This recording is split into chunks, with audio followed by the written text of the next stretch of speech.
우리가 막연히 두려워하는 그 자외선이 무엇이고 자외선을 어떻게 피해야 되는지 아주 구체적으로 알아보도록 하겠습니다.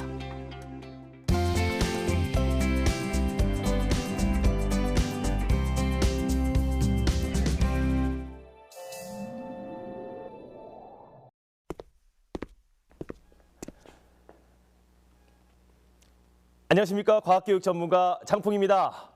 굉장히 많이들 모으셨어요. 네, 오늘은 굉장히 많은 분들이 코로나가 종식이 되면 제일 먼저 뭘 하고 싶을까 봤더니 추억 여행, 바깥으로 막 야외 활동을 하고, 그리고 막 굉장히 태양이 뜨거운 그런 막 동남아 지역으로 여행도 가고, 이런 것들을 굉장히 동경한다라는 것을 알게 됩니다.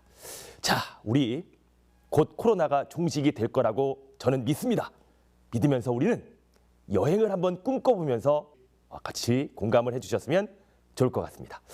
자, 그런데 여행을 갔어요. 야외 활동을 합니다. 근데 야외 활동을 하고 여행을 갔을 때 제일 문제가 되는 것이 바로 자외선.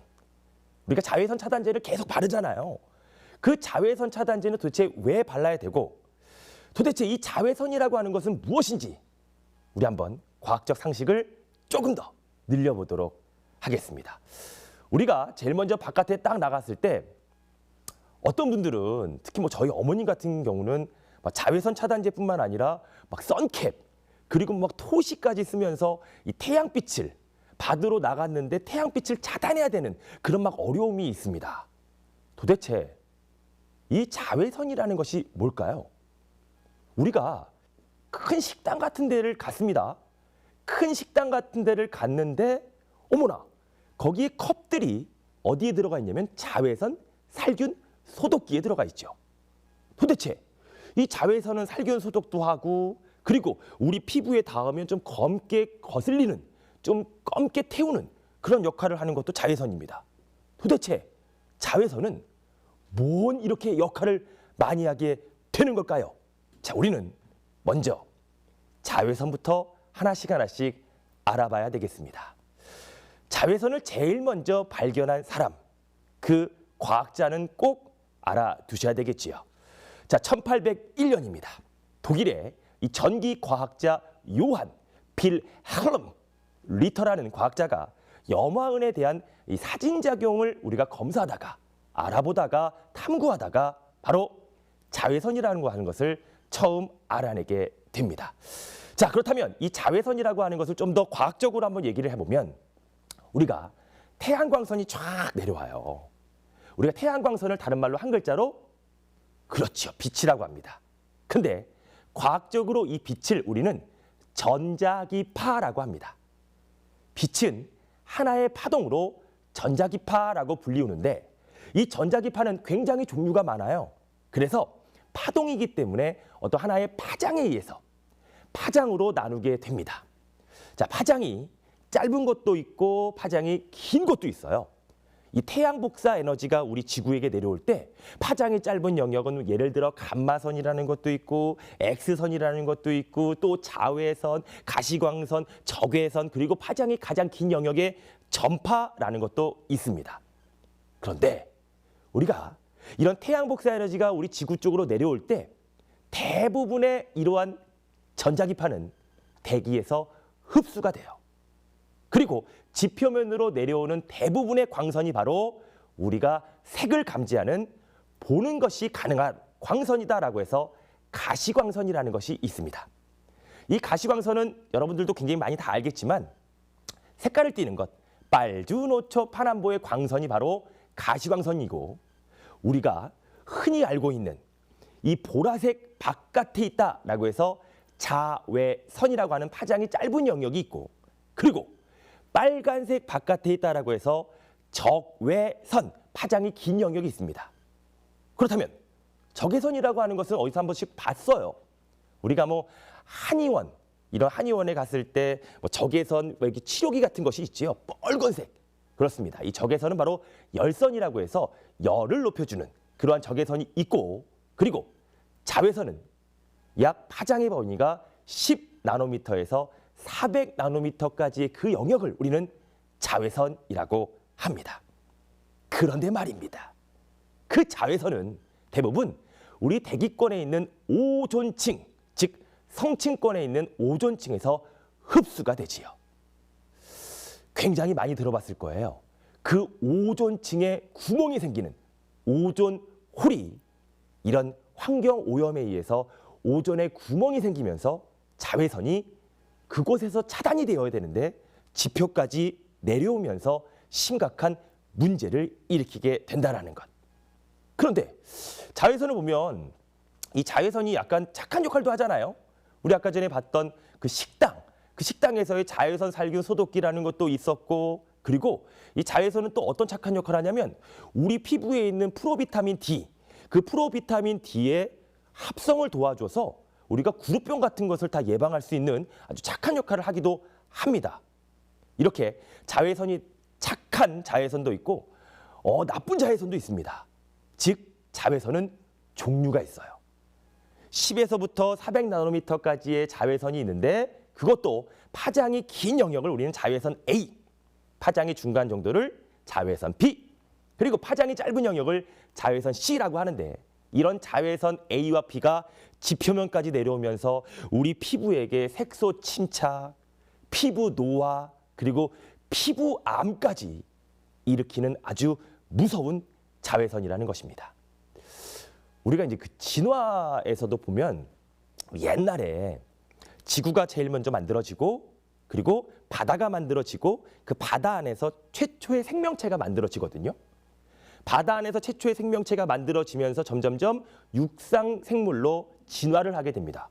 그런데 바닷속에 있는 생물들이 점점점 육상으로 올라올 때 어떤 계기가 있었냐면, 바닷속에 있는 생물들이 점점점 육지로 진화를 해가는데 계속 강한 자외선을 쏘니까 얘네들이 육지로 못 올라오는 거예요. 그러다가 바닷속에 있는 광합성 세균들이 굉장히 광합성의 양이 많아지면서 산소의 농도가 높아지면서 오존층이 딱 만들어지자마자 자외선을 흡수하게 되고 바닷속에 있었던 생물들이 육지로 진화하게 된다는 것. 그만큼 자외선이 무서운 애들이었지요. 그렇다면 이 자외선이라고 하는 것은 어떻게 위험성을 가지고 있느냐? 우리 피부를 보시면 제일 겉에 있는 피부를 우리는 바로 표피라고 하죠. 그리고 표피 아래쪽을 우리는 진피라고 합니다. 그 진피 안에는 굉장히 많이 들어보셨을 거예요. 그 진피 안에는 단백질이 있어요. 샴푸 이름인데 엘라스틴. 그런 엘라스틴이라는 것도 있고, 또 돼지 껍데기 많이 있는 거, 콜라겐.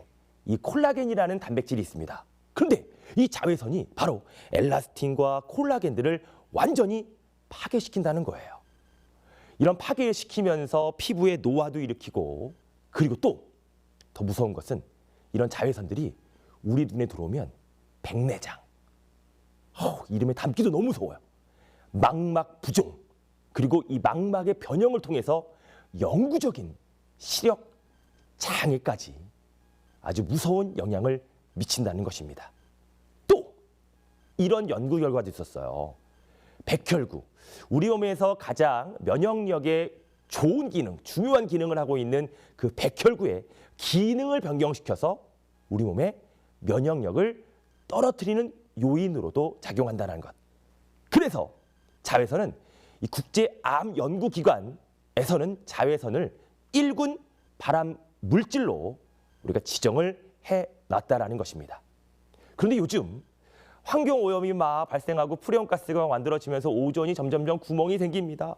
오존에 구멍이 생기면서 자외선이 막 지표 안으로 내려온다는 것이죠. 그래서 결과 오존이 약 1%가 파괴가 되면 피부암의 발생률이 2%씩 증가한다는 연구 결과도 있습니다. 자, 그렇다면 질문을 한번 받아보도록 하겠습니다. 자, 질문이 있으신 분은 손 한번 들어주시기 바랍니다. 네, 질문해 주십시오. 아까 강의 중에 말씀해 주셨던 것처럼 그 자외선이 그 살균 기능도 있고 제가 알기로는 비타민을 생성해주는 그런 다른 순 기능도 있는데 다른 순 기능으로는 또 어떤 게 있는지 궁금하고 또 그렇게 순 기능이 있음에도 불구하고 자외선은 최대한 피하는 게 좋은지 강사님의 의견이 궁금합니다. 네, 우리가 지금까지 계속 말씀드렸던 것은 사실 자외선이 과다하게 노출되었을 때를 우리가 염려하는 것이지요. 원래 자외선이라고 하는 것은 굉장히 좋은 피부학적으로 말할 때 비타민 D, 그 비타민 D 합성 절의 물질을 우리가 프로비타민이라고 하는데 그 프로비타민이 우리 피부 안에서 바로 비타민으로 합성될 때 필요한 필수적인 요소가 바로 자외선입니다. 그래서 자외선은 우리 몸속에서의 비타민 D를 합성시키기도 하고 그 비타민 D에 대한 결핍증인 구루병도 예방할 수가 있어요. 그리고 자외선은 적당량 쬐어줬을 때는 바로 살균작용, 미생물을 죽이는 그러한 순수한 기능도 가지고 있다는 것을 꼭 알아두시기 바랍니다. 그럼 우리가 자외선이라고 하는 것은 사실 눈에 보이지가 않아요. 그래서 자외선이 많은 건지 자외선이 적은 건지를 잘 몰라서 우리는 그 기상예보, 일기예보할 때 자외선 지수라고 하는 것을 얘기를 합니다. 그럼 자외선 지수라고 하는 것, 숫자로 표현한 것인데 이런 자외선 지수가 바로 무엇이냐면 태양의 고도가 높을 때, 즉 고도라고 하는 것은 태양이 떠 있는 각도를 얘기하며 태양이 중천에 떠 있을 때, 즉 태양의 고도가 가장 높을 때 지표에 도달하는 자외선 B, 그 자외선 B 영역의 복사량을 지수로 환산한 것을 우리는 자외선 지수라고 하고 그 자외선 지수가 1부터 10일까지가 있어요. 그런데 우리가 기억해야 될 숫자는 6. 6 이상이 되었을 때는 차단제를 꼭 발라야 된다는 것. 그리고 자외선 지수가 8 이상이다. 그러면 화상, 피부가 연약한 사람들은 화상을 입을 수도 있다는 것.